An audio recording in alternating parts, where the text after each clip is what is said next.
Solo levelling की starting में ये आइलैंड तो तुमने लोगों ने देखा ही होगा और दिमाग में सवाल आया होगा कि ये क्या है, ये फाइट कहाँ से शुरू हुई, क्यों हुई।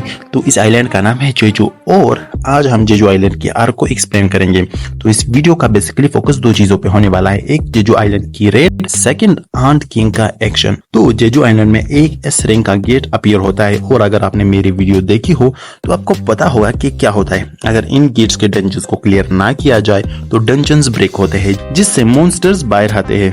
अब जेजू आइलैंड में एक डंजन ब्रेक होता है और आंट्स वाले मॉन्स्टर बाहर आने लगते हैं जिन्हें कंट्रोल करने के लिए कोरिया ने 3 बार इन चोटियों पर रेड की थी, लेकिन हर बार मिशन फेल हो गया। लेकिन अब जापान और कोरिया के स्ट्रॉन्गेस्ट हंटर्स मिलकर एक फाइनल रेड प्लान कर रहे हैं जिसके लिए जुनवू को भी इनविटेशन मिलता है, लेकिन उसने मना कर दिया क्योंकि हाल ही में उसने अपनी माँ को ठीक कर दिया था और वो कुछ वक्त अपनी माँ के साथ बिताना चाहता था, लेकिन जो होने वाला था उसका किसी को भी अंदाजा नहीं था। तो 3 बार जेजू आइलैंड की रेड फेल होने के बाद कोरिया ने उसे वैसे ही छोड़ दिया क्योंकि आंट्स कहाँ ही जाते आइलैंड छोड़कर। लेकिन एक दिन कोस्टल एरिया पर एक डेड आंट मिली, लेकिन जेजू वाले आंट बीच में कैसे आई क्योंकि काफी डिस्टेंस है वहां से। तो ये आंट वहां से कैसे आई, इसका सिर्फ एक ही जवाब था कि आंट इवॉल्व हो रही है, मतलब ये उड़ भी सकती है अब और नए एरियाज तक पहुंच भी सकती है। जापान के लोग इस बात से काफी घबरा गए। उन्होंने फौरन ही कोरिया के स्ट्रॉन्गेस्ट हंटर्स के साथ मिलकर एक डेंजरस स्ट्रेटेजी बनाई। प्लान ये था कि जापान के हंटर्स आंट्स को डिस्ट्रैक्ट करेंगे जिससे वो नेस्ट से बाहर निकलने पर मजबूर हो जाए और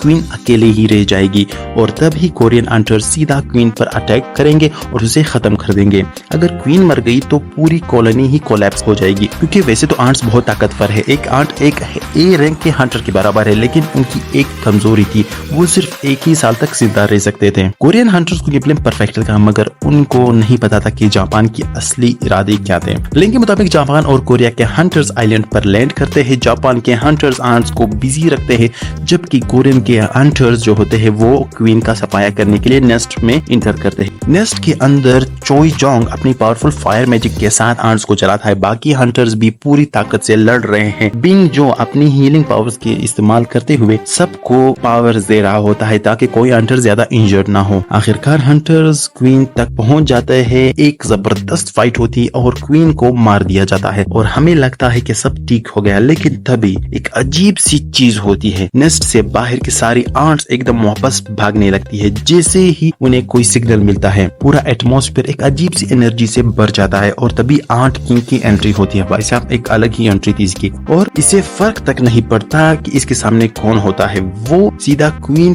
के पास जाता है। तो बात करते हैं आंट किंग की। तो क्वीन को कोई पावरफुल चाहिए था उसके क्वीनडम के लिए जो आंट्स को लीड करके कहीं और ले जाए क्योंकि जेजू आइलैंड पर रिसोर्सेज खत्म हो रहे थे और वो एक दूसरे को ही वापस कर रहे थे, इसलिए क्वीन ने बनाया आंट किंग को। तो जैसे ही आंट किंग नेस्ट में आता है पूरे हंटर्स के पसीने छूट जाते हैं। उसका ऑरा इतना पावरफुल होता है कि चोई जोंग और बाकी एस हंटर्स फ्रीज हो जाते हैं। आंट किंग सीधा क्वीन की डेड बॉडी के पास जाता है और तभी उसका गुस्सा आसमान छू लेता है। एक पल में वो कोरियन टीम्स को तबाह करना शुरू कर देता है। चोई जोंग जिसने क्वीन को भी मार दिया था वो सिर्फ एक ही पंच से उड़ जाती है और इतना कमाल का एक्शन होता है। जो बीस्ट मोड एक्टिव कर सकता है उसको भी एक ही सेकंड में हवा में ही रोक दिया था।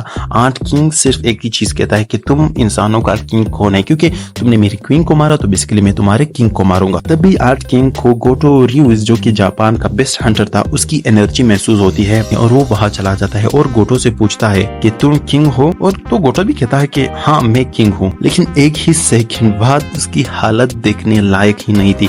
आंट किंग कहता है कि ये क्या, ये तो किंग नहीं किंग होता। एक ही सेकंड में आंट किंग उसे मार देता है। अब जो कोरियन हंटर्स थे उनके पास बाकी आंट्स हमला कर देते हैं और उन्हें भागने का मौका नहीं मिलता और वहां तो पहले से ही वो हारे हुए थे तो वो उम्मीद ही छोड़ देते हैं। लेकिन तभी अपने जिनवू का एक सोल्जर निकलता है और जिनवू अपनी शेडो विजन से पूरा सीन देख रहा होता है और जिनवू अपने शेडो एक्सचेंज पावर की मदद से वहां पर पहुंच जाता है। अब जैसे ही कैमरामैन पर एक चींटी अटैक करने करने लगती है, इग्रिस की तलवार उसे एक पल में ही उड़ा देती है और तब जिन्वो अपनी पूरी फुल शैडो आर्मी समन करता है और हंटर्स की मदद करता है और उन्हें अपने हीलिंग पोशन से हील करता है, लेकिन अपने चाक को हील नहीं कर पाता। उसके लिए उसे एस रैंक की हीलर की जरूरत थी। ये देख के आंट किंग खुद वहां आ जाता है और आंट किंग जिन्वो को देख के कहता है, तुम इंसानों में से कोई ऐसा है जिसे तुम लोग किंग कह सको। जिन्वो कहता है, ओह तुम बात भी कर सकते हो। और यहाँ से शुरू होता है सोलो लिविंग का one of the best intense battle. तो फाइट स्टार्ट होती है और आंट किंग ऐसा पंच डिलीवर करता है कि भाई साहब लगा कि जिन्वो तो गया, लेकिन अपने भाई तो फुल स्वेग के साथ उसी जगह पे खड़े होते हैं। उसके बाद जिन्वो उसे अपनी एबिलिटी के साथ पीछे गिरा देता है, फिर ऐसा पंच मारता है जिससे आंट किंग इतना दूर जाके गिरता है कि देखने लायक हो। दोनों एक दूसरे पर अटैक करते हैं और हर पंच का इम्पैक्ट इतना स्ट्रॉन्ग होता है कि इस रैंक के हंटर्स भी हिल जाते हैं। आंट किंग पहली बार शॉक हुआ था कि कैसे मुझे कोई मार सकता है। आंट किंग अपने स्ट्रॉन्गेस्ट पॉइजनस अटैक करता है, लेकिन जिन्वो पर कोई असर नहीं होता। ये देखकर आंट किंग और घबरा जाता है और स्ट्रेंथ के बजाय वो स्पीड पे फोकस करता है। अब आंट किंग सोच रहा होता है कि भाई मैं कुछ भी नहीं कर सकता। फिर उसे ख्याल आता है कि हाँ मेरे पास तो अपनी आर्मी भी है आंट्स। तो वो सारे आंट्स को बुलाता है और रश करता है और खुशफहमी में हो जाता है कि भाई अब तो मैं जीत गया। लेकिन अब उसे क्या पता ना कि अपने जिन्वो भाई के पास इससे भी ज्यादा बेस्ट आर्मी है। तो जिन्वो अपनी आर्मी बुलाता है, जिसे देखकर आंट किंग सोचता है कि भाई ये बंदा क्या है। आखिरकार आंट किंग भागने की कोशिश करता है, लेकिन जिन्वो उसे रोक लेता है और एक पावरफुल अटैक से उसका काम तमाम कर देता है। उसके बाद जिन्वो उसे अपनी शेडो आर्मी का हिस्सा बना लेता है और उसका नाम रखता है बेरो। और मुझे पर्सनली बेरो बहुत पसंद आता है इसके बाद। और यहाँ जेजू आइलैंड का टेरर खत्म हो जाता है। इसके बाद क्या होता है इसके लिए सब्सक्राइब कर दे और अपनी ओपिनियन जरूर मेंशन कर देना कमेंट्स में। तो मिलते हैं नेक्स्ट वीडियो में, तब तक देखते रहिए दी